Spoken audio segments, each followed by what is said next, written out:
पूरे देश में इस कानून के खिलाफ, इस बिल के खिलाफ, कानून में इस बिल के खिलाफ एक गुस्सा है, क्योंकि ये जो बिल मोदी हुकूमत लाई है ये आर्टिकल 25, 26 और 29 का वायलेशन करता है। राइट टू इक्वालिटी आर्टिकल 14 का वायलेशन करता है। और ये बिल लाया गया है, इसका मकसद एक ही है कि मुसलमानों से उनकी वक्फ की प्रॉपर्टीज़ को छीन लिया जाए। और इस तरह का कोई बिल हिंदू एंडोमेंट के बारे में या गुरुद्वारा प्रबंधक कमेटी के बारे में या फिर ईसाइयों के बारे में नहीं लाया जाता, सिर्फ मुसलमानों के लाकर। इसका मकसद एक ही है कि भारत के मुसलमानों की जो वक्फ की प्रॉपर्टीज़ है, जिसको सरकारी प्रॉपर्टी नहीं है, गवर्नमेंट प्रॉपर्टी नहीं है, वो एक प्राइवेट प्रॉपर्टी है, जिसको मुस्लिम समाज के हमारे बुजुर्गों ने अल्लाह के नाम पर इसको वक्फ किया है, चैरिटी के लिए, विडोज़ के लिए, कुरान की तालीम के लिए, कब्रस्तानों को दिया। तो ये सब चीज़ें मोदी सरकार इसको ख़त्म करने के लिए इस तरह के बिल को लाया है।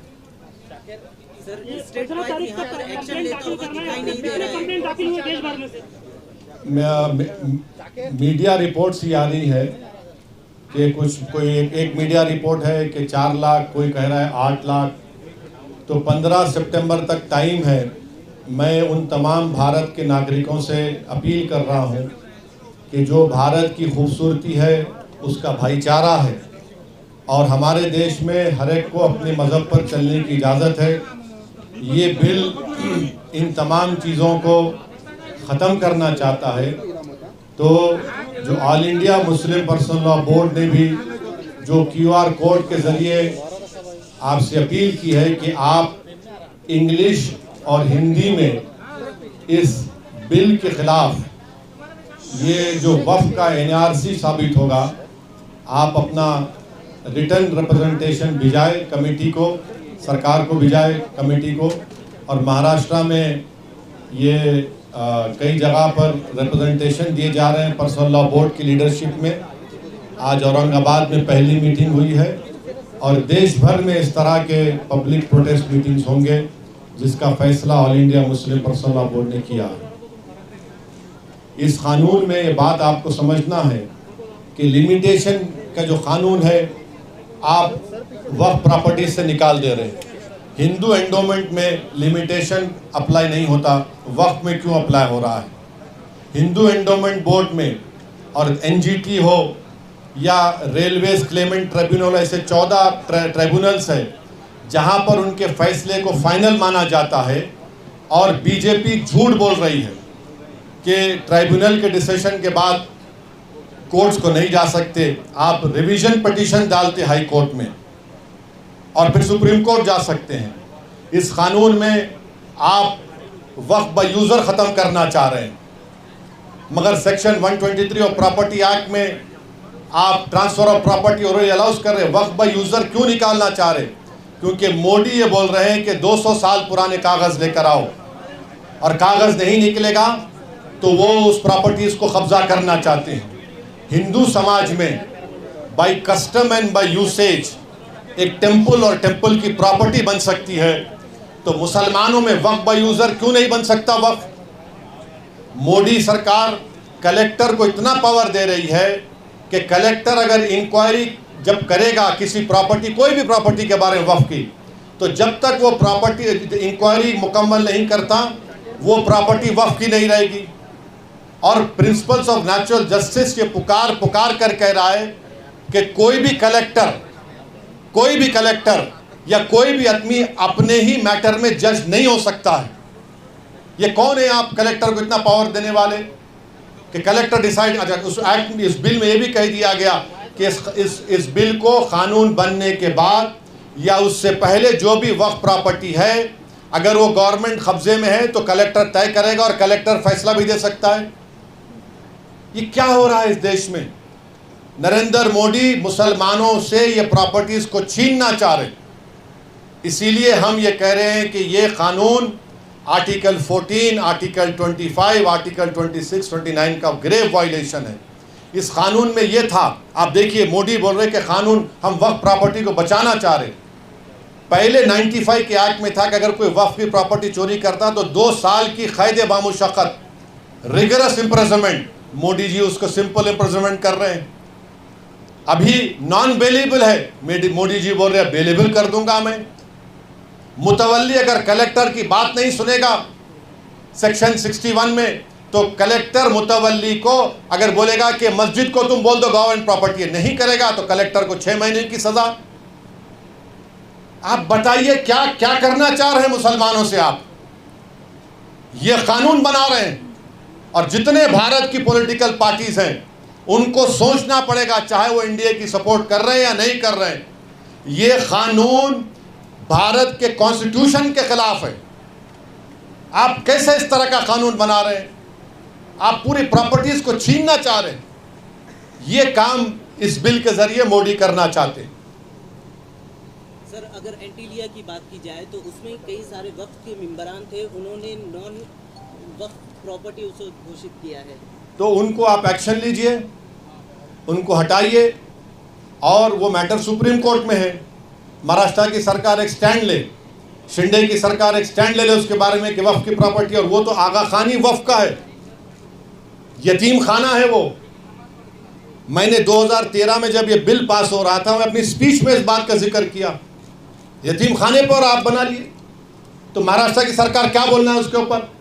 तो यही देखिए, ये कानून क्यों बना रहे, ताकि सरकार कलेक्टर के जरिए इसको कहेगी वक्फ नहीं है, या फिर कहेगी कि लिमिटेशन एक्ट का कानून खत्म हो गया, या फिर इवैक्यू प्रॉपर्टीज की जितनी प्रॉपर्टियां सब कब्जा करना चाहती है। तो ये कानून वक्फ को बचाने के लिए नहीं लाया गया है, ये कानून वक्फ को खत्म करने के लिए नरेंद्र मोदी लाए हैं। आप इमाम इस पार्टी की इस तरफ आ रही है, लेकिन कांग्रेस इस बारे में कुछ ज्यादा बोल नहीं रही है। देखिए, आप मेरे बारे में पूछिए, मैं दूल्हा आपके सामने बैठा हूँ, अब दूसरे नहीं है तो मैं क्या करूँ? अब आप मेरे को क्यों उधर लेके जा रहे हैं? इसके रोकने के लिए अवाम में एक प्रोटेस्ट, अवाम में एक बेदारी, और अवाम जब ये फैसला कर ले कि ये कानून जो बिल लाए हैं ये वक्फ की प्रॉपर्टीज़ को बचाने के लिए नहीं बल्कि वक्फ के प्रॉपर्टीज़ को बर्बाद करने के लिए लाया जा रहा है। ये आप बताइए, कोई किसी कानून में कोई कहता है हिंदू धर्म में या सिख धर्म में या जैन धर्म में कि उसको 5 साल हिंदू, सिख और जैन होना पड़ेगा तभी वो दान दे सकता है? ये बिल में कह रहे हैं कि उसको 5 साल मुसलमान रहना पड़ेगा, उसके बाद वो वक्फ कर सकता है। अरे भाई, तू होता कौन है मेरे को डिसाइड करने वाला? 5 साल? अब क्या 5 साल के बाद मोदी जी गले में हाथ डाल के बोलेंगे आओ सेल्फी ले लो, तुम 5 साल तुम्हारे मुकम्मल हो गए, तुम मुसलमान हो गए? अब मुझे सर्टिफिकेट लेने के लिए मोदी जी के पास जाना पड़ेगा कि मैं मुसलमान हूं? ये भारत के सुप्रीम कोर्ट का जजमेंट है 2006 या 12 का, रामजी दास कुछ, उसके खिलाफ है ये। इस तरह का कानून बना रहे हैं। आप जेपीसी में है सर, जेपीसी की बैठक किस मोड़ पर जारी है? नहीं, देखिए, वो जेपीसी नहीं है, वो joint working committee on Waqf amendment bill 2024 है। जेपीसी को इन्वेस्टिगेटिव पावर्स हो सकते आउटसाइड द बिल ऑल्सो। ये वर्किंग कमेटी खाली बिल के ऊपर है, और उस वर्किंग कमेटी में क्या हो रहा है हम पब्लिकली नहीं बोल सकते, कोई भी नहीं बोल सकता, क्योंकि पार्लियामेंट के रूल्स हैं, वो कॉन्फिडेंशियल होता है। जब भी जो होगा रिपोर्ट होगा, नहीं होगा, जब उस पर बात हो सकती है, अभी नहीं हो सकता। हाँ, कहाँ पे? अरे भाई, अभी देखिए अंदर कमेटी में क्या हो रहा वो नहीं बोल सकते हम। सर, एक तरफ वक्फ का मसला है, दूसरी तरफ रामगिरी महाराज का स्टेटमेंट आपने सुना होगा, नीलेश राणे का मस्जिद में जाके।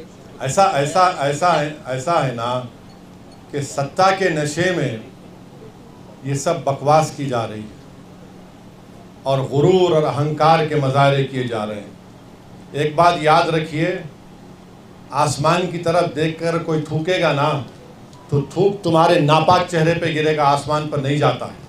सर, ये क्यूआर कोड अगर 15 तारीख तक इतनी तादाद में ना आए तो डेट बढ़ सकती है क्या? नहीं मालूम वो वर्किंग कमेटी के चेयरमैन साहब ही फैसला करेंगे। और सर इसका कोई सब्स्टिट्यूट हो सकता है क्या सब्स्टिट्यूट? ऑब्जेक्शन डालने का, अगर 15 तारीख निकल जाए तो? अरे भाई, आपको ईमेल करिए, आप पोस्ट करिए, आप ईमेल भी कर सकते हैं, पोस्ट भी कर सकते, करिए ना। ये एमआईएम ने जो ऑफर किया था महाविकास आघाड़ी के साथ अलायंस करने के लिए, हाँ, इन कानून भाई आपको चिट-चैट में बोलिए। इन ये कानून अगर ना लागू किया जाए तो आप नुमाइंदों की बात कर रहे थे, कितने नुमाइंदे आप चाहते हैं विधानसभा में इस 3 चीजों को रोकने, और एमआईएम की ओर से कितनी सीटें लड़ी जाएंगी जिसके ऊपर आप लगता है कि? मैं आज आपके सवाल का एक पार्शल जवाब दे देता हूँ। आने वाले विधानसभा के चुनाव में पूरा ही दीजिए। सुनिए, मेरा राइट है ना, तुम तो पार्टी प्रेसिडेंट नहीं है, तुम एक चैनल के लिए काम करते, तुम अपना काम करो, मैं अपना काम करता हूँ। अब जवाब नहीं दूँ, मत दूँ। तो इस चुनाव में इम्तियाज जलील भी कैंडिडेट रहेंगे। इस चुनाव में इंशाअल्लाह ताला इम्तियाज जलील के साथ मुफ्ती इस्माइल रहेंगे, फारूक शाह रहेंगे, और हमारे शोलापुर के फारूक साहब भी रहेंगे, और हमारे मुंबई के सदर रईस लश्करिया रहेंगे। तो तुम्हारे को ये 5 नाम दे दिया मैं, ये तो कैंडिडेट रहेंगे हमारे, क्योंकि 2 तो एमएलए हैं, एक मालेगांव से और एक हमारे धुलिया से, तो ये तो रहेंगे। अब और कितने कैंडिडेट रहेंगे नहीं रहेंगे अभी थोड़ा टाइम लगेगा, देखते हैं। जिस तरह से देश जिस तरह से पूरे देश में प्रपोजल दिया था, देखिए इम्तियाज जलील साहब महाराष्ट्र के मेरे अध्यक्ष हैं। उन्होंने ये ऑफ़र दिया है, उन्होंने कहा है कि हमसे बातचीत करो, और मेरे ख्याल से कोई बातचीत एक जगह पे अनऑफिशियली भी हुई। अब उनको तय करना है। अब सुन लीजिए, अब क्रॉस क्वेश्चन मत करिए, हम तो बोल चुके, हमारा स्टैंड क्लियर कर चुके हैं, ये उनको तय करना है। अब ये आपको मैं बोल दिया ना, मैं आपका जवाब पार्शली दे चुका हूँ, मैं आपको पार्शली जवाब दे चुका हूँ। कांग्रेस के साथ हुई मीटिंग या एनसीपी के साथ हुई या शिवसेना के साथ हुई, इसके साथ इम्तियाज जलील सर की मीटिंग हुई जो अभी उनके साथ जाने की? नहीं, मीटिंग हुई नहीं हुई, किधर हुई, कहाँ पे हुई, तुम्हारे घर में हुई या मेरे घर में हुई, अब फिर वो सब क्यों बोलना? तुम्हारे को जो जितना हमको बोलना है उतना ही बोलेंगे ना। हाँ नहीं, तुम्हारे घर को आते हैं। हाँ हो गया, चलो अब दूसरा बात करो, दूसरा सवाल करो, हो गया, बस जवाब दे दिया आपको। और बोलिए सर, जिस तरह से पूरे मुल्क में मुसलमानों को टारगेट किया जा रहा है, एक तरह से मुसलमान खुद को असुरक्षित समझता है, तो क्या मोदी हुकूमत सबका साथ सबका विकास यही दिखाई दे रहा है? वो सबका साथ सबका विकास सबका विश्वास एक धोखा है, सब फ्रॉड है, वो कुछ नहीं है। सब आप देखिए, बुलडोजर से घरों को तोड़ दे रहे हैं। जहाँ पर उत्तर प्रदेश में, महाराष्ट्र में, मध्य प्रदेश में हाजी रिजवान, हाजी शहजाद घर को तोड़ दिए। वही एक सुभान खान हरियाणा का, खम्मम तेलंगाना में है, मेवाती मुसलमान है, लेबरर है, 70% हैंडीकैप है। सुभान खान बुलडोज़र चला के ये अपने जेवीसी को चलाकर 9 लोगों की जान बचा कर लाया। ये मोदी के बुलडोज़र में और सुभान खान के बुलडोज़र में फ़र्क है। हम जान बचाने के लिए इस्तेमाल करते, वो जानों को बर्बाद करने के लिए इस्तेमाल करते हैं। जिस तरह सुप्रीम कोर्ट हाँ देखिए, मीडिया में सुनिए सुन तो लीजिए, आप बोल दिए ना। मीडिया में ये रिपोर्ट हुआ था कि जनाब अजीत पवार ने कहा कि हम महाराष्ट्र के विकास के लिए सपोर्ट किए, सेकुलरिज्म पे हम कॉम्प्रोमाइज़ नहीं किए।